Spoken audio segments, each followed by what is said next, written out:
Et si t'as le malheur d'arriver un peu heureux, avec un truc qui a bien marché, avec une réussite dans la semaine, les gens ils te détestent derrière.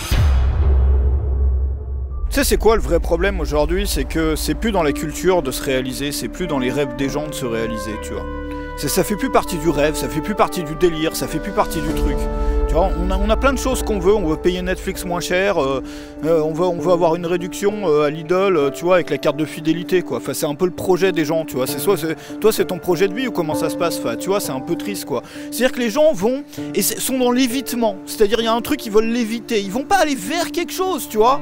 Vers ça, vers un truc, tu vois. Aller se construire, aller se battre, aller chercher des trucs. Ils veulent éviter, ils ont peur, ils sont dans le rejet, ils sont dans l'évitement, ils sont dans comment je vais économiser 2 francs en ayant la carte de fidélité Leader Price, tu vois. Il y a un moment, faut arrêter. C'est quoi ton projet? C'est de faire la queue à la NPE pendant 50 ans? C'est quoi l'idée, là? Les machins sont là, je veux dire, il y a des gens qui ressemblent à rien, qui sortent de derrière les poubelles, qui ont réussi à faire ça, qui ont réalisé des rêves de fou, des trucs de malade, des trucs que t'aurais jamais imaginé. Et toi, t'es là, toi, ton rêve, c'est quoi ça? C'est quoi ton rêve, là? C'est quoi ton projet? Tu vois, c'est ça le problème, c'est qu'on n'a plus ça dans la culture. Tu vois, regarde les sportifs, ils ont ça, la culture du dépassement de soi, de l'effort, d'être meilleur à chaque fois, d'avoir un meilleur score, d'avoir un meilleur niveau, d'avoir plus de points. Regarde un footballeur, il veut marquer plus de buts que le dernier match, tu vois. Et on a quoi, là? Tu regardes dans la rue, là, les gens là, qui sont dans la rue, ils veulent quoi? Ils veulent moins, ils veulent se protéger, ils veulent préserver le peu qu'ils ont, en évitant d'être heureux, tu vois. C'est la stratégie de l'évitement, c'est fuir le bonheur, c'est fuir la réalisation de soi, c'est fuir quoi? Viens Antoine, viens leur dire. On a perdu, on se fait écraser comme par un marteau-piqueur en fait, c'est-à-dire que t'as des gens qui viennent massacrer tes rêves. Toi t'avais tes rêves qui étaient construits quand t'étais petit, je sais pas, tu voulais peut-être devenir pompier, faire un truc qui était cool, tu vois, avoir un rêve. Et ça c'est quand on est petit, mais après ça quand t'étais plus grand, tu voulais devenir le chef d'un machin, le chef d'une compagnie, envoyer peut-être une fusée sur Mars comme Elon Musk. Et ce seulement machin, c'est que dans ton quotidien, les gens ils sont venus massacrer ça au marteau-piqueur. Ils ont pris tes rêves, ils les ont écrasés et de manière systématique. Ça part de la boulangère qui te tire la gueule le matin, à ta sœur qui est pépère dans son boulot, qui veut juste rentrer chez elle pour voir Netflix. Enfin je sais pas, est-ce que t'as fait ça aussi? Tu fais des soirées avec tes amis, des soirées apéro, et en fait tu le ressembles pas à ces gens. Et tes copains ils sont tous en déprime, mais ils sont en déprime, mais pour autant, mais c'est très français ça aussi au passage. Ils sont en déprime, mais ils sont pas capables pour autant d'aller au-delà de tout ça, de se dire si je suis pas bien, il faut que ça change. Le français il préférera toujours se plaindre et se dire je vais mal, ça va mal, un peu comme si en fait le machin te rendait intéressant, tu vois. C'est-à-dire qu'en fait la déprime c'est devenu une culture de société. Déprimer ça te rend intéressant, c'est une compétition de la souffrance, c'est-à-dire c'est à celui qui souffre le plus, c'est à celui qui se plaint le plus, tu vois. On veut se distinguer des autres parce qu'on souffre plus qu'eux, parce qu'on a une vie plus merdique qu'eux, tu vois. Et pour attirer le regard, tu vas mettre en face de tout le monde. T'as peut-être Josiane qui va appeler ta mère ou ta soeur qui va se plaindre, etc. Son mari a fait ci, son mari a fait ça.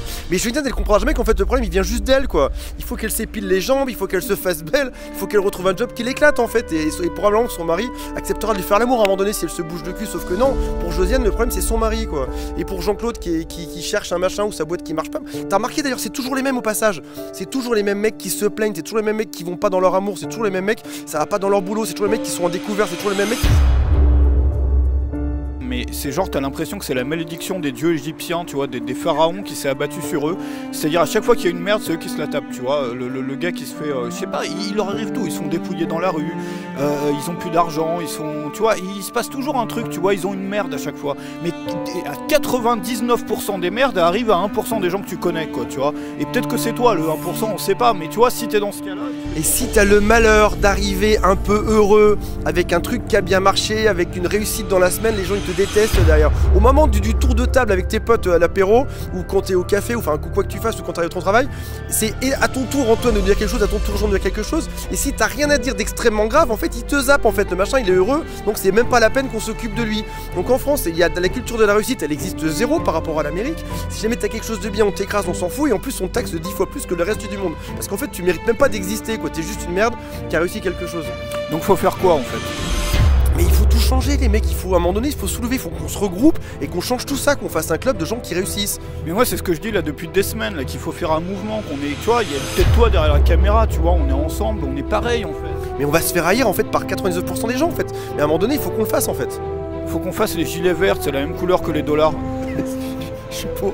Je suis pour. Il faut qu'on se trouve un endroit de rassemblement, il faut que tout le monde se lève à un moment donné, que tous ceux qui sont différents des autres, en fait, tu vois, on est dans une espèce de monde de zombies, en fait, là on est comme reclus dans une maison, et les zombies ils grattent à la porte, ils veulent rentrer, ils veulent te bouffer, ils veulent que tu leur ressembles, ils veulent que tu sois tout blanc, que tu saignes des yeux, et que tu sois triste comme... En fait, regarde, c'est même pas qu'une question d'argent, parce qu'il y a des gens qui disent que nous, les marketeurs, on focalise sur le fric, mais oui, parce que c'est notre boulot, c'est les points dans notre métier, c'est un jeu où il y a des points, c'est des euros, mais on a quand même réussi à faire des trucs en dehors de l'argent. Je veux dire, moi j'ai monté des vies, tu vois, alternatives, des machins au fin fond de la Roumanie, au fin fond du Cambodge, j'ai fait un tour du monde, enfin, tu vois, l'argent pour nous c'est les points, mais je veux dire, l'idée c'est de construire une vie qui te ressemble, la vie que tu veux, que ça soit le fric, que ça soit le tour du monde, que ça soit vivre sur un bateau, que ça soit, je sais pas moi, de faire la chasse aux marmottes dans la forêt d'Alaska, tu vois, enfin...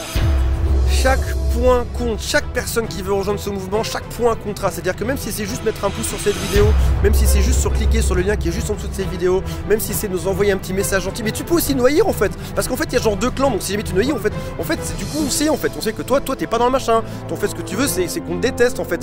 Mais le machin, c'est qu'on te détestera même pas en fait, parce qu'on acceptera en fait. C'est genre, c'est pas grave pour nous, tu vois. Voilà, donc il y a 2 options, soit tu nous rejoins, c'est dans la description, et soit tu nous aimes pas, on t'aime pas, tu vois, on t'aime bien quand même en fait. Ouais. Qu'est-ce qui se passe s'ils cliquent pas dans la description?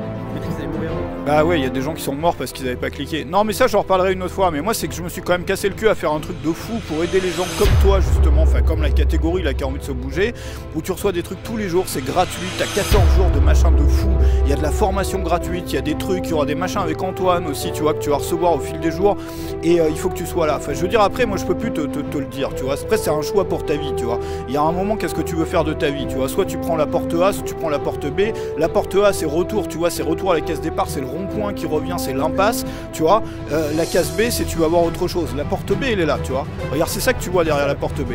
Tu vois, t'as ta vie de l'avenir, du futur, elle est là-bas. Voilà. Et voilà, nous on t'attend là. Salut chez toi. Ça va pas.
Question bébé, tu veux savoir comment faire ton tunnel de vente?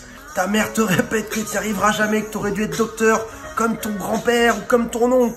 C'est du gros flouze qui coule de partout. Tu veux de la Ferrari.